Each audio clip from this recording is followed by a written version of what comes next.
పార్వతీదేవి ఉలిక్కి పడింది. ఏమిటి నీకే కుమారుడనవుతానంటున్నావు? నీకే ఉండదు, మాకే. కొడుకు పుట్టడం అంటే దంపతులకు పుడతాడు, మాకు పుట్టాలి. నీకే అని నా వంక చూస్తూ ఉంటున్నావు ఏంటి?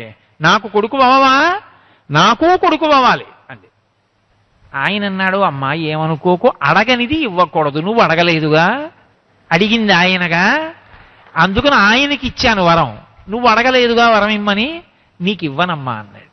ఆవిడంది, నువ్వే ధర్మం చెప్పగలను అనుకుంటున్నావేమో, భార్యాభర్తలు ఇద్దరూ అడగక్కర్లేదు, ఒకరు అడిగితే రెండో వాళ్ళు అడిగినట్టే. ఎప్పుడైనా దంపతీ ధర్మం అని ఒకటి ఉంది, ఇద్దరూ వెళ్ళి కూడబలుక్కుని ఒకేలా వాక్య నిర్మాణం చేసి మాట్లాడాలని ఎక్కడా లేదు లోకంలో. భర్త గారు అడిగితే భార్య గారు అడిగినట్టే, భార్య అడిగితే భర్త అడిగినట్టే, మా ఆయన అడిగితే నేను అడిగినట్టే.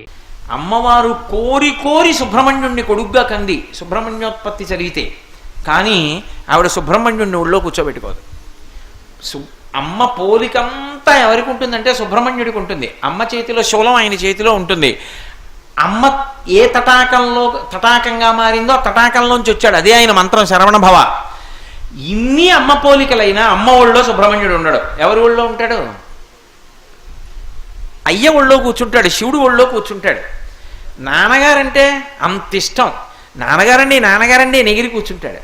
సుబ్రహ్మణ్యుడు చిన్నవాడు, తానిత్తు కూర్చుంటుంది, తొడ మీద కూర్చోబెట్టుకుంటుంది.